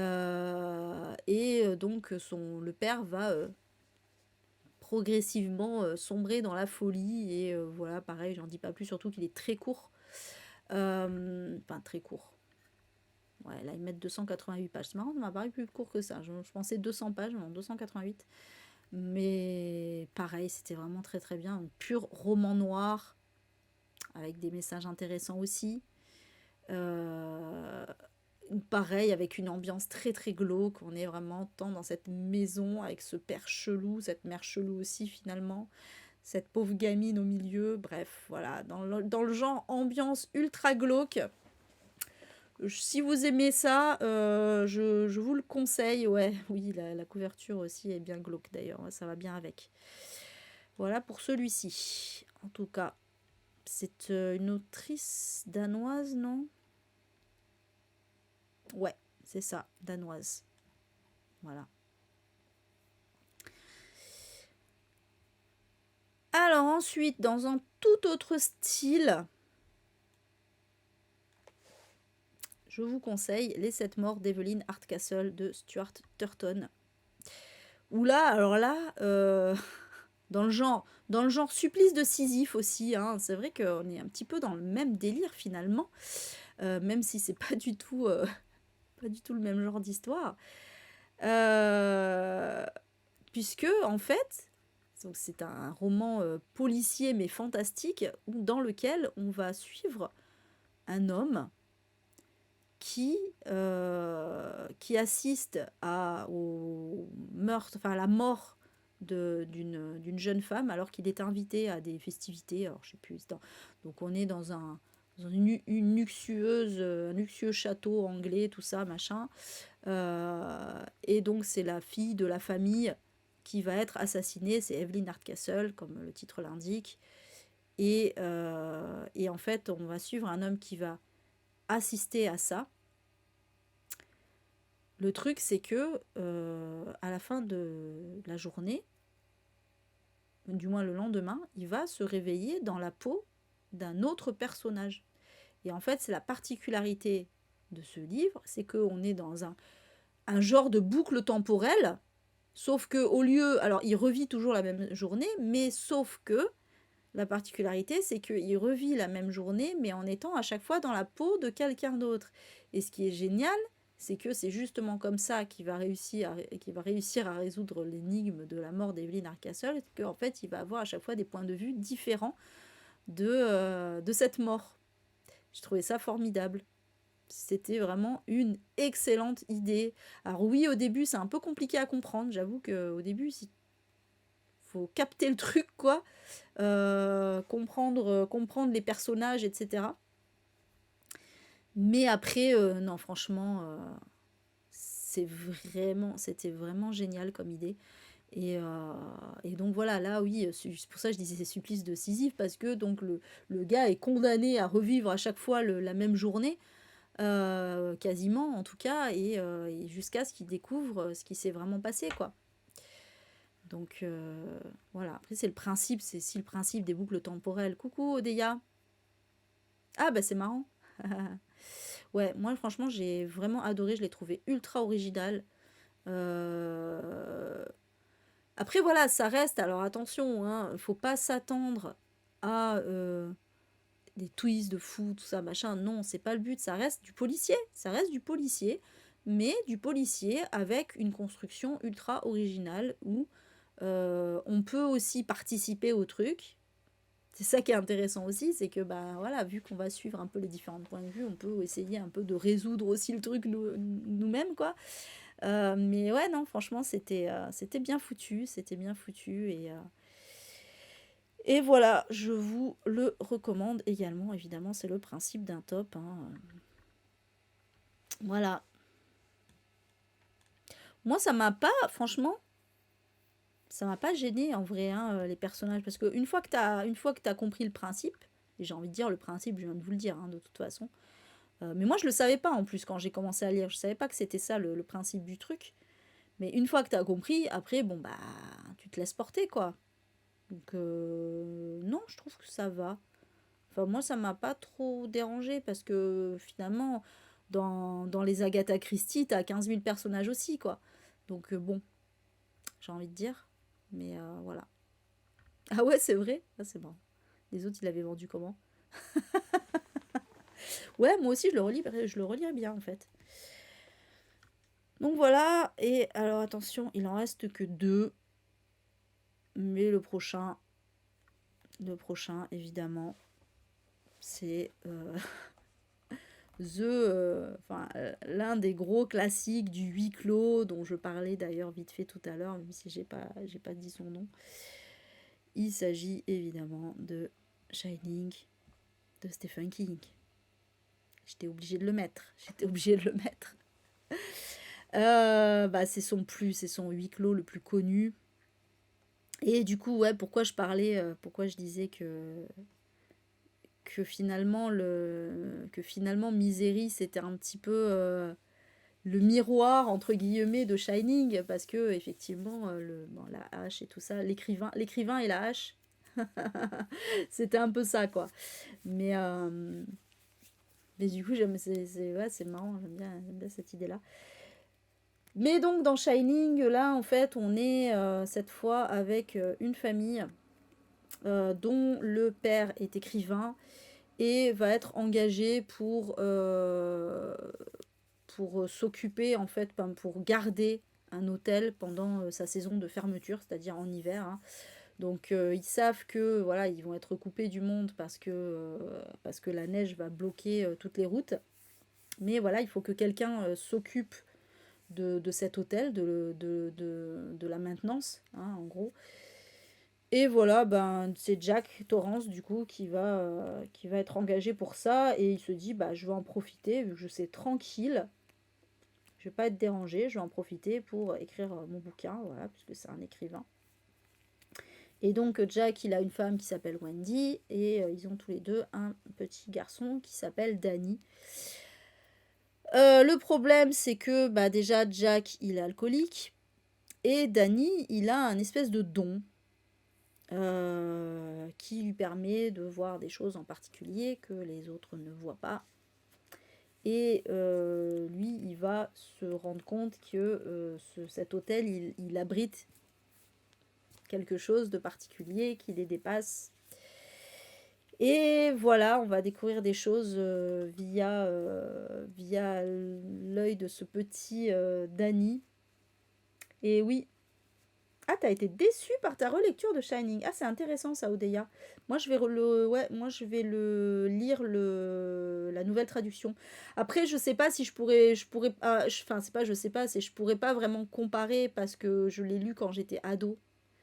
Donc du coup, je vais évidemment pas me rappeler des détails de l'écriture en fait. Donc voilà, mais j'avais envie de le relire et je me dis bah autant le relire avec cette nouvelle traduction. Donc on verra, peut-être je serai déçue comme Odeya, je ne sais pas. Après voilà, j'imagine que s'il y a une nouvelle traduction, c'est qu'il y a des choses qui ont été corrigées. Donc il n'y a pas de raison que la nouvelle traduction soit pas bien. Donc on verra. Voilà, oui, j'ai prévu du coup de le lire la semaine prochaine. Ouais, c'est ça. La semaine prochaine, puisque... Voilà, putain, et vous savez quoi, je viens de me rendre compte, je suis trop con parce que j'étais là, mais j'avais calculé tous mes Read With Me, tous les livres que j'allais lire en Read With Me, sauf que j'ai oublié qu'il y avait un Read With Me qui sautait, puisque je partais en séminaire. C'est ballot. J'ai zappé ça, oupsie. Bon, c'est pas grave, hein, je me réorganiserai. Mais en tout cas, lundi prochain, c'est Shining que je lis, voilà. Et donc, ouais, voilà, donc là, on est vraiment dans un pur huis clos, puisque on est dans un hôtel isolé avec uniquement 3 personnes, une famille, et que, évidemment, il va se passer des choses compliquées, et qu'on est dans une ambiance où, là, encore une fois, comme je disais en début de live, on est avec un bâtiment qui est un personnage du livre. Voilà, clairement, l'hôtel, il est vivant. Et l'hôtel, il a des choses à dire et voilà, et c'est ça qui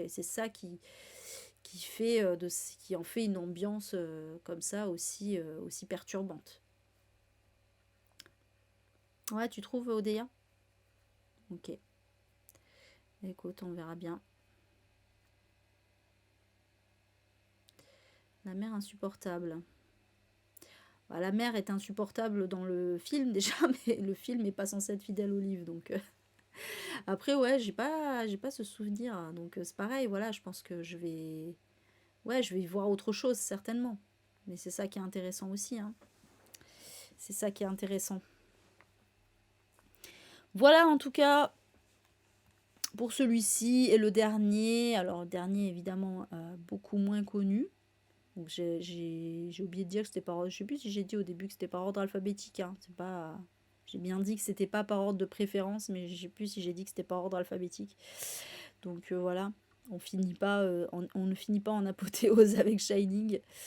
Mais bon, c'est quand même un livre que j'avais trouvé excellent. Il s'agit de Tout ce qui est à toi brûlera de Wildin. Et donc là, on retourne dans un truc, comme je vous ai dit, j'ai mis très très peu. J'en ai mis que 2 finalement, hein, des histoires de séquestration.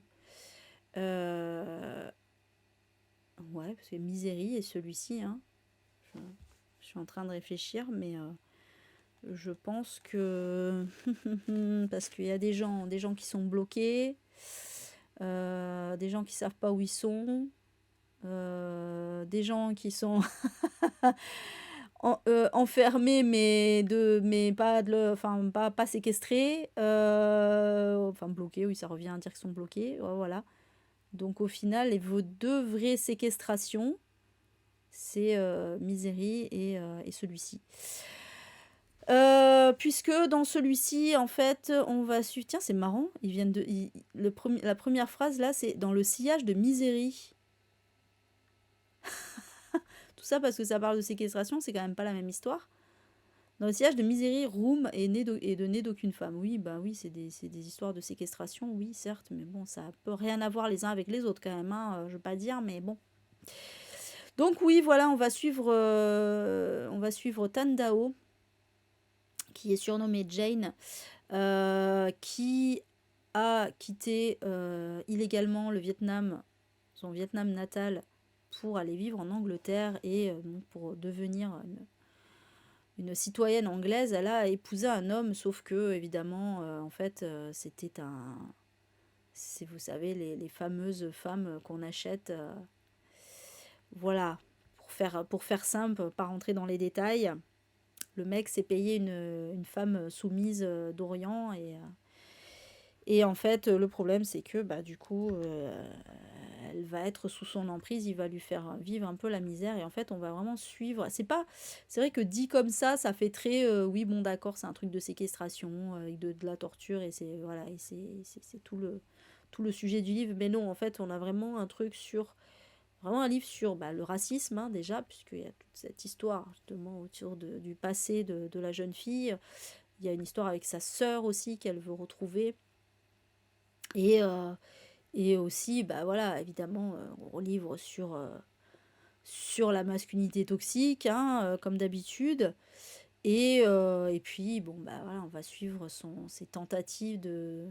Comment, voilà, en fait, le but, c'est ça, le but du livre, c'est comment est-ce qu'elle va se sortir de là? Est-ce qu'elle va réussir à se sortir de là et comment? Tout comme Jessie qui essayait de se libérer de ses menottes, et ben Jane va essayer de se libérer de ce mari.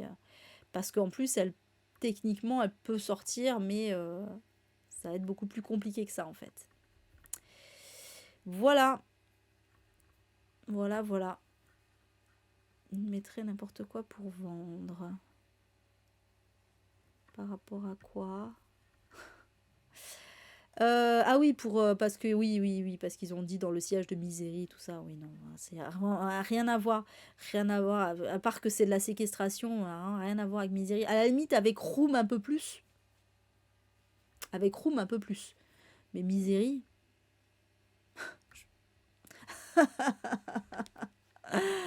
Mais voilà, en tout cas, moi j'avais été agréablement surprise parce qu'en fait, je m'attendais à un truc sans prétention. Oui, bon, ça va être une énième histoire de séquestration, tout ça. Bon, je suis pas très fan. C'est pour ça qu'il y en a que deux là, hein. Je suis pas très fan des trucs de séquestration, en vérité. C'est pas mon kiff.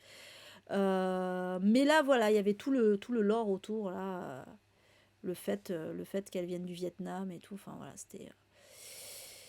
Mais c'était vraiment très très bien. Et voilà, du coup, j'ai fait le tour de mes 20 huis clos préférés. Et donc vous aurez compris que moi, ce qui compte vraiment avant tout pour moi, c'est pour ça que j'aime les huis clos, c'est l'ambiance. Voilà, c'est vraiment l'ambiance très oppressante. Les dialogues entre les personnages. Voilà, j'adore les huis clos de dialogue entre les personnages, que ce soit du thriller psychologique ou tout simplement quelque chose d'humoristique où il y a des échanges de punchline. J'aime beaucoup aussi. Alors, en général, si c'est un huis clos, c'est que ça va pas forcément bien finir, mais quand même, voilà, j'aime beaucoup ça. Et j'adore aussi, voilà, quand il y a ce fameux bâtiment vivant aussi, hein, voilà, tout ce genre de choses que j'aime beaucoup. Et d'ailleurs, oui, je voulais vous demander justement si vous aviez des huis clos à citer que vous avez adorés, que je n'aurais pas cités. Comme je vous ai dit, si je les ai pas cités, c'est soit que je les ai pas lus, soit que je les ai pas autant aimés que ceux-là. Mais, euh, mais voilà, donc n'hésitez pas, bah, là dans le chat, ou si vous regardez sur YouTube en commentaire, n'hésitez pas à citer aussi vos huis clos préférés, parce que moi ça m'intéresse, parce que j'adore les huis clos. Donc maintenant que vous connaissez mes goûts, n'hésitez pas à me faire des recommandations dans ce sens. Je suis preneuse. Vraiment, je suis friande. Ah oui, le 5150 rue des Ormes, il faut absolument que je le lise, c'est vrai, c'est vrai, c'est vrai. Déjà, j'ai réussi à lire L.com, que j'ai adoré d'ailleurs. Donc voilà. Ah oui, mais Peplum, c'est un des notomes que j'ai pas aimé, Adeline. D'ailleurs, c'est marrant parce que ça fait 2 fois que j'en parle, mais t'étais pas là. J'en avais parlé parce que bah, on a fait une tier list des romans d'Amélie Nothomb. Et j'en ai reparlé récemment dans le dernier Litté Rétro, puisque c'était 1996 et que Peplum est sorti en 1996. Oui, j'ai aimé L.com, ouais. Mais voilà. Mais ouais, non, Peplum, c'était trop chez père pour moi, Peplum. En fait, j'ai pas compris son, j'ai pas compris son délire. Enfin, c'est pas que j'ai pas compris, c'est que j'étais pas dans son délire, quoi. J'ai pas accroché. Voilà. Ah, Elisa, je te jette des tomates bien pourries. Il faut absolument que tu lises du Nothomb. Let's go.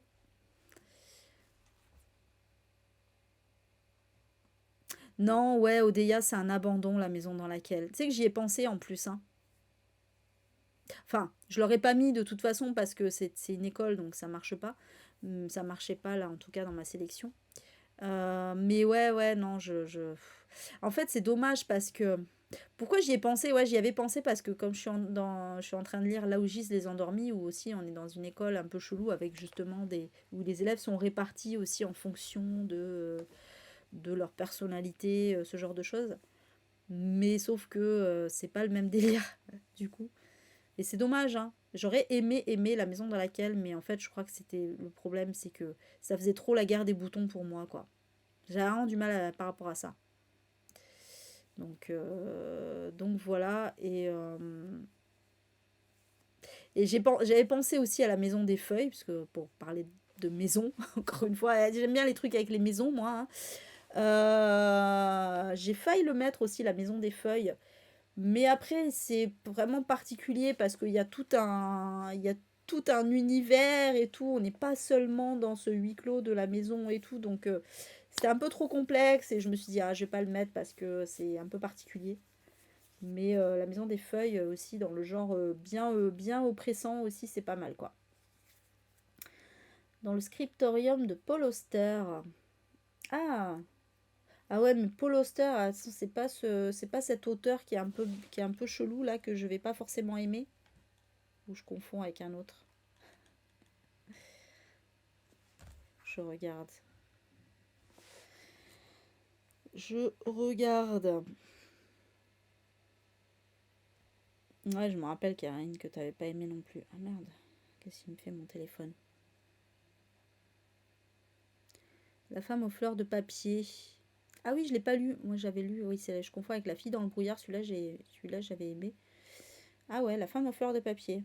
Mais, je l'ai dans ma palle depuis longtemps, mais c'est vrai que j'étais un peu vaccinée de Donato Carisi là. J'ai tellement pas aimé ces derniers. Puis en fait, quand je réfléchissais par rapport à tous ceux que j'ai lus, enfin j'en ai pas lu 10 000 non plus, mais finalement il n'y a que La fille dans le brouillard que j'ai aimé, que j'ai vraiment aimé de Donato Carisi. Donc du coup j'étais pas trop... Merde, je suis déconnectée. J'étais pas trop de ouf à l'idée d'en lire un autre, mais je suis pas non plus fermée quoi. Dans le scriptorium. Merde, je sais pas écrire. Ah, voilà. De Paul Auster. Je regarde de quoi ça parle. Ah oui, déjà, oui, ça commence bien. Oui, d'accord, ok. L'homme qui ce matin se réveille désorienté dans une chambre inconnue est à l'évidence âgé. Il ne sait plus qui il est, il ignore pourquoi et comment il se retrouve assigné à résidence entre les quatre murs de cette pièce. Oui, effectivement, ouais, du coup, ok. Ok, ok, ok, ok. Bon, why not, ça peut se tenter. Ça peut se tenter. Écoute, je le mets, je le note sur Booknote. Ah, donc la femme au feu de papier, elle est bien. Ouais, le chuchoteur, moi je suis pas. Ah, c'est pas un thriller. Ah, c'est pas mal ça. D'accord, merci. Bah, du coup, il est déjà dans ma palle, hein, celui-ci, mais c'est bon à savoir. Police de Hugo Boris. Huis clos dans la voiture de police. Waouh. Ok, d'accord. Bon, alors par contre, est-ce que c'est ACAB ou pas? Parce que moi, si c'est pas ACAB, si ça glorifie la police, je suis pas, je suis pas.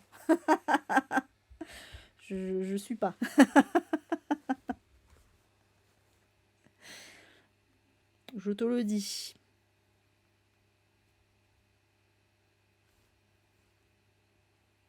Police. Réfugié, police, introspection.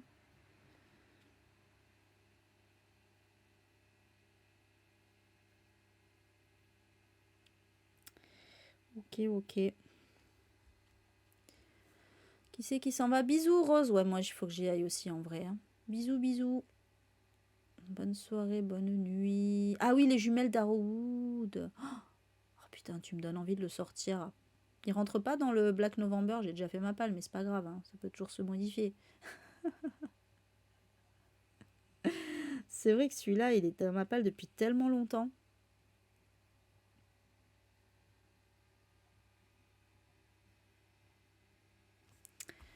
Ouais, ouais. Faudra que je le sorte. Ah, du coup, oui, je savais même pas que c'était un huis clos. C'est sûr que ça me donne encore plus envie, là. Hantise. On en avait parlé de Hantise. C'est vrai que je l'ai pas lu, celui-là. Oh, putain. Il y a 40 000 livres qui s'appellent Hantise. C'est un truc de fou. En plus, là, je l'ai pas marqué sur Booknote, mais je suis persuadée qu'on l'a. Parce qu'on en a tellement de cette collection. Mais ok, je le note aussi. Non, mais merci pour vos recommandations, les filles. Voilà, j'ai tout noté, sauf que ce que j'avais déjà, du coup.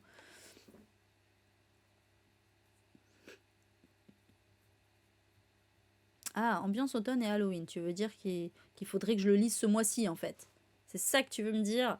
Putain, je vais pas me rappeler. Attends, faut que je le note quelque part.